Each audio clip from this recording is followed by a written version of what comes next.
여러분 안녕하십니까? 파워 인터뷰의 김탄입니다. 제주 4.3 사건은 대한민국의 아픈 역사입니다. 이러한 아픈 역사를 치유하고 또 진실을 찾아내기 위해서 제주 4.3 평화재단이 설립되면서 활발한 활동을 벌이고 있습니다. 그래서 뉴욕을 방문한 양정심 조사연구실장을 오늘 이 자리에 모셨습니다. 안녕하십니까? 안녕하십니까? 고맙습니다. 네, 바쁘신데. 반갑습니다. 예, 감사합니다. 뉴욕은 자주 오시나요? 아닙니다. 뉴욕은 세 번째긴 한데요. 네. 일 때문에 왔습니다. 예. 네. 그 미국에도 여러 번 오셨겠네요. 예, 그 메릴랜드의 국립문서 보관소 그쪽은 많이 왔습니다. 네. 음. 반갑습니다. 여러 가지 어려운 문제들을 이렇게 국제사회에 알리느라고 뉴욕을 방문하셨는데 지금 여기에 참 이 배지가 뭔가요? 이 꽃 같은데. 동백 배지입니다. 작년 70주년에 네. 사실 작년이 4.3 70주년이어서 활발한 행사를 했는데요. 그때 상징이 뭘 할까 하다가 우리가 동백꽃을 사실 동백꽃은 4.3의 아픔을 상징을 합니다. 네. 그래서 저희가 동백꽃 배지를 만들어서 거의 70만 개 가까이가 전국적으로 소진이 됐습니다. 그 대단하군요. 동백꽃 하면 또 기다림의 상징이 아닌가요? 그것까지는 잘 모르겠는데 어쨌든 4월에는 동백꽃을 네. 달아주면서 저희가 4.3을 기억하기 위한 네. 하나의 상징성이 되고 있습니다. 아마 제가 제 생각에는 예. 진실과 화해를 위해서 오랫동안 70년 동안 기다려온 우리 국민들에게 새로운 평화를 주기 위해서 그런 상징적으로 만든 것이 아마 동백꽃이 아닌가라는 그 생각을 예. 또 풀어봅니다. 예. 그 기다림을 통해서 우리가 4.3 사건에 대한 진실도 파헤치고 진실을 파헤쳐야만이 또 화해를 할 수 있는 것이고 그래야 우리 조국이 또 평화스럽게 이루어갈 수 있다고 생각을 하고 있는데요. 우리가 진실과 화해라는 것은 어떤 의미를 말할 때 우리가 그 진실과 화해라고 좀 얘기를 할 수 있을까요? 그 저희 4.3에 있어서 지금 그 가장 많이 이야기하는 게 네. 평화의 인권 그리고 화해 상생입니다.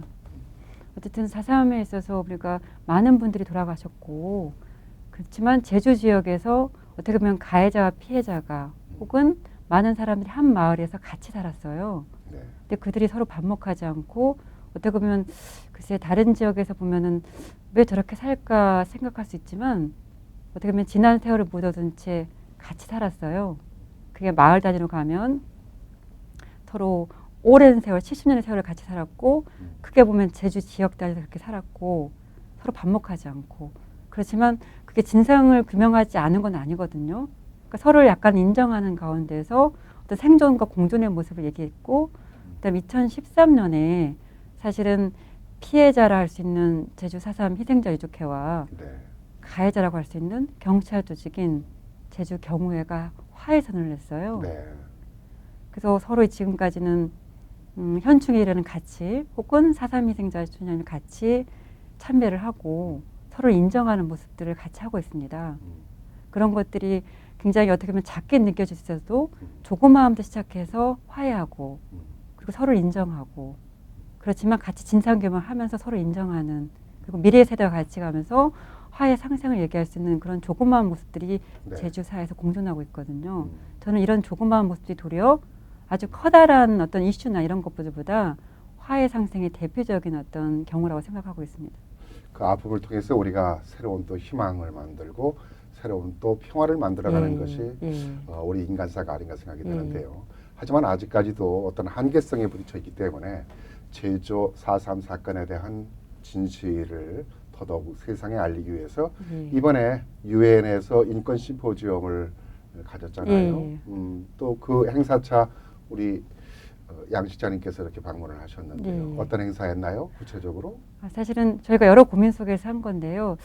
처음에는 우리가 이 4.3이 사실은 미군 정식이 일어나는 겁니다.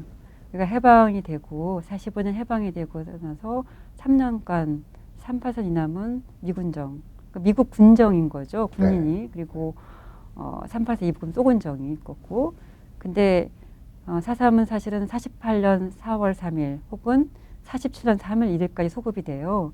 그래서 미군 정식이 일어났기 때문에 미국의 책임 문제가 있습니다. 네. 그러니까 미군에 어떻게 보면 한국인이 많은 사람이 들어갔고 미군의 책임이 있는 문제가 있는데 이런 것들 어떻게 풀어볼까.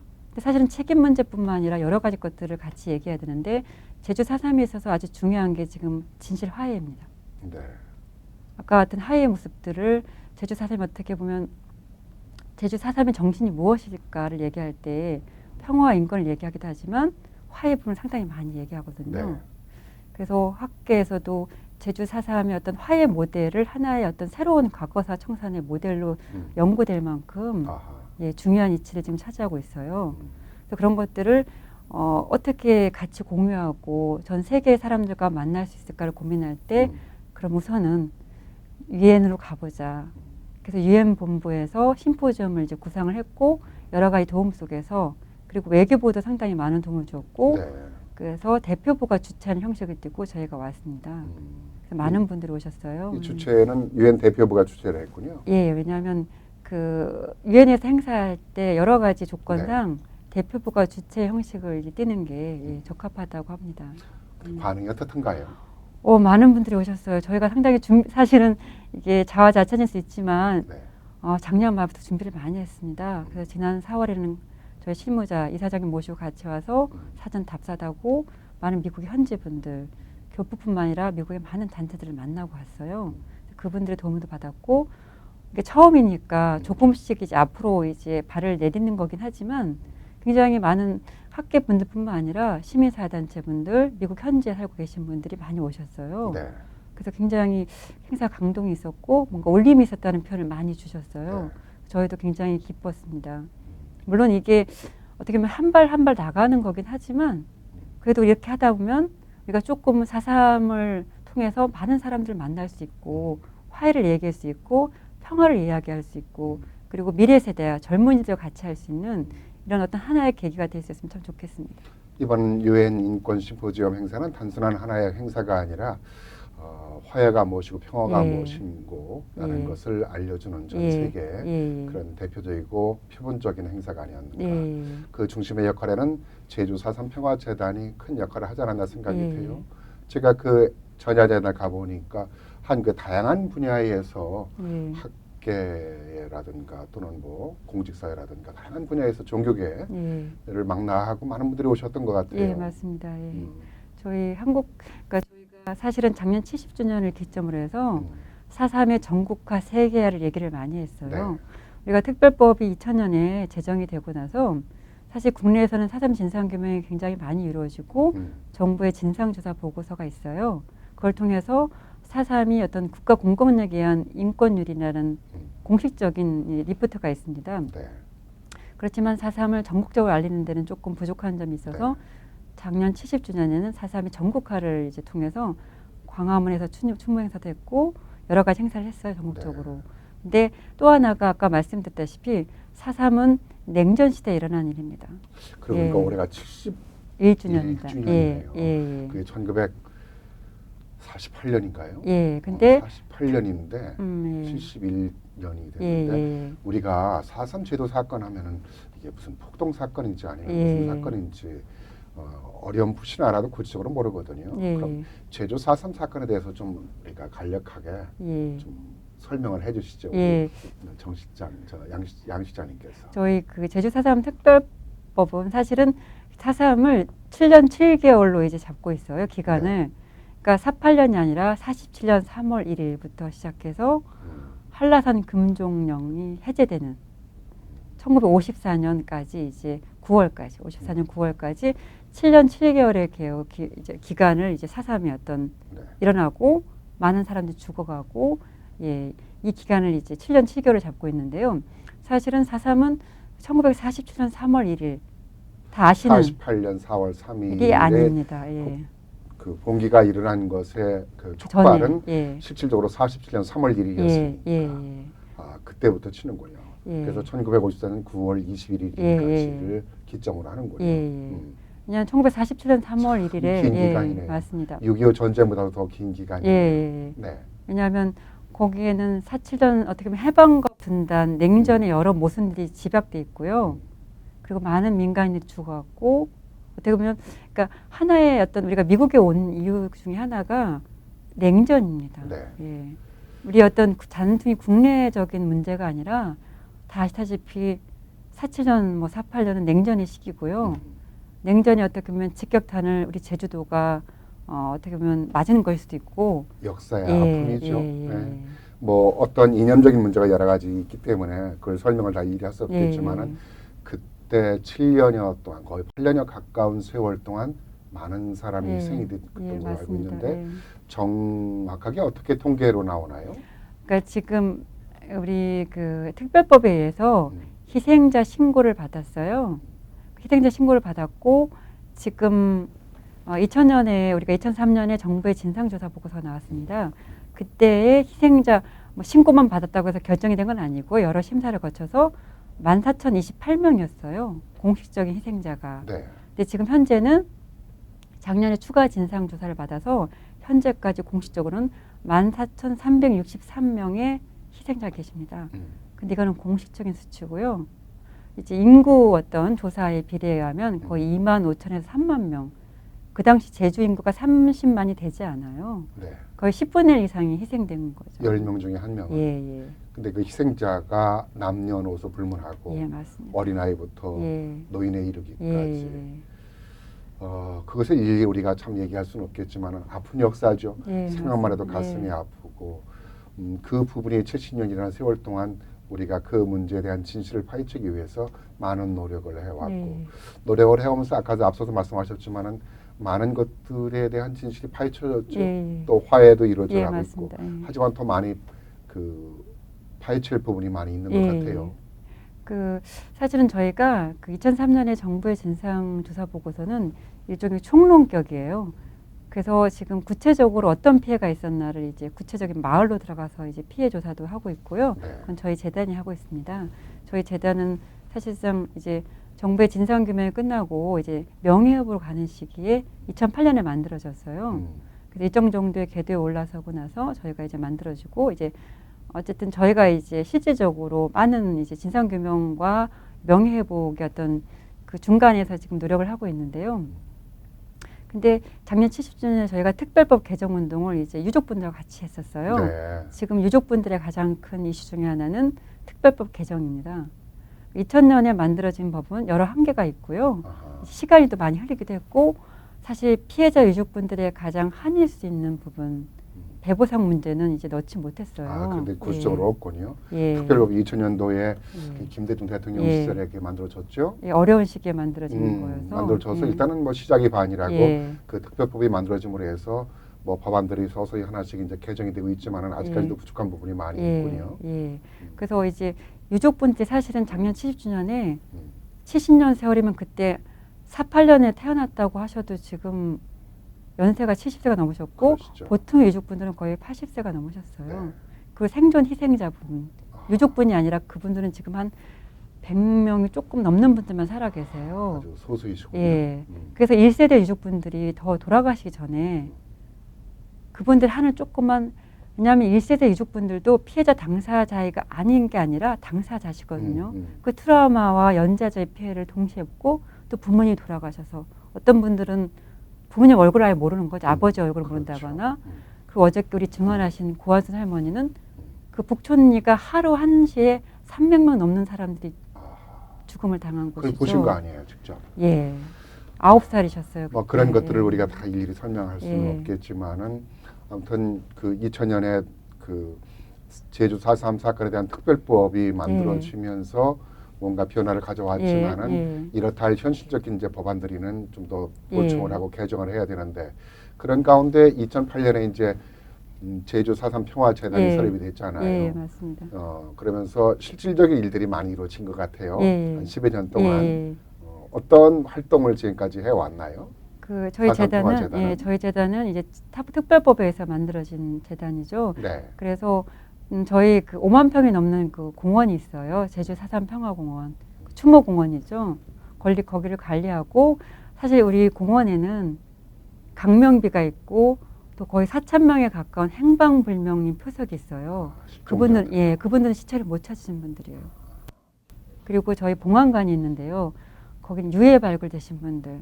사실 제주공항은 많은 분들이 관광지잖아요. 그러니까 제주에 첫 발을 내딛는 제주공항이 학살터였어요. 네, 거기서 2006년, 7년, 8년에 유해 발굴을 했고 이제 400명이 넘는 지금 405구, 그러니까 405명의 이제 분들이 지금 유해 발굴이 됐어요. 그리고 이제 DNA로 해서 조금 이제 가족을 찾으신 분들도 있는데 그분들의 유해를 이제 유해 공원관이 있어요. 그래서 거기 오면 어떻게 보면 4.3이 현재 진행형을 느끼게 하는 그리고 이제 많은 분들이 이제 수학여행도 오시고 네. 학생들도 많이 오세요. 그래서 어떻게 보면 하나의 평화공원으로 저희가 제주 4.3 평화공원이거든요. 항상 평화가 들어갑니다. 네. 어떻게 보면 평화라는 모습을 우리가 공존하는 누구를 미워하는 게 아니라 우리가 진상은 규명하지만 화해 손길을 내밀고 같이 살아가는 이 공존의 모습들이 저희 공원을 통해서 이제 얘기되는 거죠. 그리고 어린이 체험관이 있고요. 그래서 교육적인 부분을 요즘은 신경을 많이 쓰고 있습니다. 여러 추모 행사도 하긴 하지만 그래서 그리고 좀 더 유족들에게 다가갈 수 있는 게 뭘까를 고민을 하고 있는데 상당히 이건 어려운 부분들이 있어요.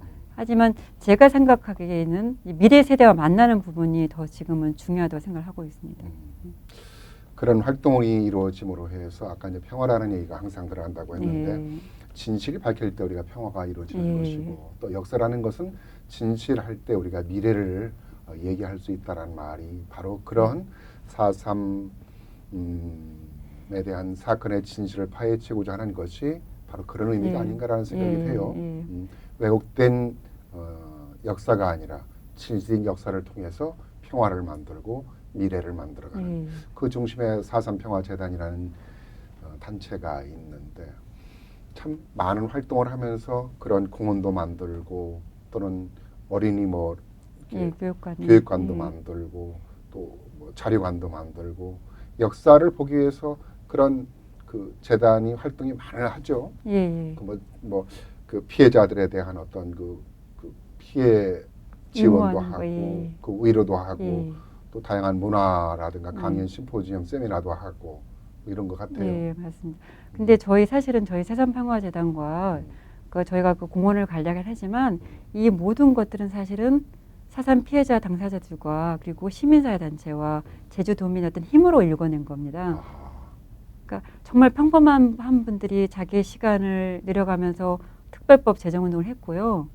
저희는 사실은 그분들한테 이임한 그분들의 어떤 정신, 그분들의 4.3을 기억하기 위한 노력들을 저희가 어떻게 보면 직업화 시켜내는 거죠. 그렇기 때문에 항상 드문드문 잊어버리기도 하지만 우리가 어떻게 이걸 일궈낸가, 어떤 마음으로 했는가 이런 초심을 잡으려고 이제 노력하고 있습니다. 저는 이제 그 말씀을 하시니까 여쭤볼까 조심스러웠는데 제주 사건은 사실 이념적인, 정치적인, 이념적인, 사상적인 그런 부분이 바탕이 있기 있습니다. 때문에 사실 이제 조심스러운 부분이지 않습니까? 예, 맞습니다. 그래서 4.3 평화재단이 설립되면서 또 4.3 평화공원이라든가 기타 여러 가지 그런 행사들이 이루어지면서 지역 주민들의 일부 반발이라든가 이런 부분은 좀 없나요? 뭐 아주 일부는 있긴 합니다. 일부는 있긴 하지만 그거는 사실은 굉장히 소수예요. 아, 그래요? 한 몇십 명 될까 말까. 그러니까 마음속으로는 제가 모르겠지만 드러내는 분들은 그분들밖에 없습니다. 사실은. 그래서 사실은 굉장히 그 대다수의 사람들은 대다수의 분들은 지금 이 공존하는 모습들을 굉장히 중요시 여겨요. 그러니까 저희도 어떻게 보면 극자와 극우가 있듯이 극우적인 모습도 있지만 극자적인 모습도 있을 수 있잖아요. 근데 사실은 저희 대다수는 굉장히 공존의 모습을 띠고 있기 때문에 특별법에서 많은 분들이 돌아가셨고 그게 가해자든 피해자든 역사의 희생자라는 생각을 갖고 있어요. 물론 그게 진상규명을 하지만 사실 우리가 명확하게 알긴 하지만 공존의 모습들 사실 가해자도 피해자도 말씀드렸지만 냉전과 분단의 피해자시잖아요. 그렇죠. 역사의 희생자이기 때문에 그래서 같이 공존의 모습을 띠는 것들이 어떻게 보면 새로운 어떤 하나의 사례가 될 수 있다고 저는 생각하고 있어요. 지금 말씀 듣고 있다 보니까 평화를 위한 또 미래를 위한 것에는 가해자나 피해자나 또는 사상적인 것이나 이념적인 걸 뛰어넘어서 우리가 평화를 위해서 가는 길에는 함께 한다라는 그런 생각이 들어요. 제주도민들이요. 예, 그렇습니다. 그럼 역사를 만들어가는 과정인 거죠. 오히려 아픔을 통해서 우리가 더 새로운 그 굳은 살을 만든다라고 하지 않습니까? 막 그런 4.3 사건에 대한 그 평화를 만들어지는 것이 아닌가 생각이 드는데, 자 그렇다고 하면은 우리가 이러한 사건을 통해서 좀 진실이 빨리 규명되고 우리가 화합으로 해서 가야 할 길이라고 하면은 예. 제주도민만이 아니라 대한민국 국민만이 아니라 우리 동포 사회도 함께 참여를 해야 될 거라고 생각이 돼요. 아유. 우리 제주도 분도 많이 사시거든요. 뉴욕에. 그렇죠. 예. 뭐 제주도뿐만 아니라 동포들도 다 그럼요. 고국을 위한 예, 일이라면은 예, 그럼요. 예. 그러니까 화합을 위한 마음으로 함께 이 제주 4.3 사건을 바라보고 관심을 가져야 되지 않는가 역사적인 생각을 하는데 저희는 그러면 너무나 감사하고 사실은 그러니까 저희가 미국에 온 것도 네. 그러니까 우리가 여러 가지 사실 우리가 공부를 하잖아요. 근데 이게 현재 진영이기 때문에 어떻게 미래의 세대와 만나고 사실 죄송스러운 얘기지만 저희가 나이 드신 분들하고 이렇게 연대를 얘기하거나 당연히 그것도 중요하지만 사실은 미래 세대와 만나는 게 굉장히 중요한 거잖아요. 그렇죠. 앞으로 이 세상을 머리가 아직은 굳지 않고 다양한 걸 열려 있는 이 사람들한테 4.3을 통해서 4.3의 정신을 통해서 그 현재 어떤 화해 과정을 통해서 조금은 더 평화로운 세상을 만들 수 있고 네. 이 지점에서 어떻게 보면 그들과 만나기 위해서 저희가 유엔에도 왔고 앞으로도 그런 노력을 계속할 예정입니다. 그래서 더 많은 분들이 관심을 가져주고 그렇죠. 같이 하면 저희는 너무나 감사합니다. 네. 우리 대한민국의 역사는 아픔을 통해서 예. 어려움을 통해서 예. 성숙하고 예. 그 어떤 나라의 어떤 민족보다도 더 많은 발전을 가져온 예. 것은 긍정적이고 평화를 사랑하는 민족이기 때문에 예. 가능하지 않았는가라는 생각이 들어요. 예. 아마 우리 그 양정심 실장께서도 별로 한국 현대사를 공부하셨잖아요. 예. 현대사를 공부하셨는데 제가 알기로는 제주 4.3 사건에 대한 역사적인 연구를 한 대한민국의 첫 1호 박사라는 얘기를 알고 있어요. 예, 뭐 박사 논문은 처음으로 썼고요. 아마 예. 그 들어오기 전에 말씀드렸듯이 아마 한국의 1호 박사는 제주 4.3 사건의 1호 박사는 세계 1호 박사가 아닌가 생각이 듭니다. 이제 한국 1호 박사가 아니라 세계 1호 박사라고 말씀을 드려야 아유, 될 것 같아요. 네. 근데 저희가 사실은 특별하게 그렇게 하게 된 이유가 있나요? 저희는 어쨌든 80년대 민주화 운동과 네. 같이 4.3을 고민했고요. 네. 대학생 시절부터 어떻게 보면 제가 성인이 되고 나서 지금까지 부끄러운 말씀이지만 4.3은 제 인생에 있어서 어떻게 보면 하나의 제 일부분이 됐어요. 네. 그러니까 어떻게 보면 언제는 너무 힘들어서 왜냐하면 그 4.3에 돌아가신 이 학살 자료를 보면 네. 글이 안 써졌어요. 너무 마음이 아프고 밤에 잠도 안 오고 그래서 그만 석사 논문 쓰고 나서 그만 할까를 했는데 지금까지 온 거를 보면 그리고 4.3을 통해서 제가 이제 하고 싶고 이모하고 싶은 것들이 있고 생각하고 싶은 것들이 있는데 제 인생에 어떻게 보면 한 부분이 된 것 같습니다. 예. 그동안 얘기하다가는 그냥 뭐 이렇게 오피셜하게 얘기하시다가 그 부분 얘기할 때는 눈물이 글썽이시는 것 같아요. 시간이 되면 더 그런 얘기를 하고 싶습니다만 벌써 시간이 다 된 것 같네요. 우리 양정심 세계평화자단의 조사연구 실장님과 함께 얘기를 나눴는데 우리 양 실장께서 말씀하시듯이 제주 4.3 사건을 통해서 사건이 아닌 새로운 평화의 세계로 가는 그 사건이 됐으면 좋겠습니다. 네, 감사합니다. 예. 네. 오늘 바쁘신데 감사하고요. 뉴욕 일정 잘 보시고요. 돌아가시고 다음에 오시면은 또 그 다음 얘기를 한번 좀 얘기하도록 하죠. 예, 감사합니다. 네, 고맙습니다. 감사합니다. 네. 4.3 사건에 대한 얘기를 함께 나눴는데요. 우리가 구체적으로 들을 수는 없었지만은 4.3 사건이 무엇이고 4.3 사건을 통해서 우리 조국에 어떠한 평화를 만들어 간다라는 것을 우리가 알 수 있는 시간이 아니었나 생각합니다. 또한 역사라는 것이 얼마나 중요하고 역사를 통해서 우리가 얼마만큼 미래를 만들어 갈 수 있다라는 것도 알 수 있는 시간이 아니었나 생각합니다. 네, 이 시간 순서를 마치겠습니다. 안녕히 계십시오.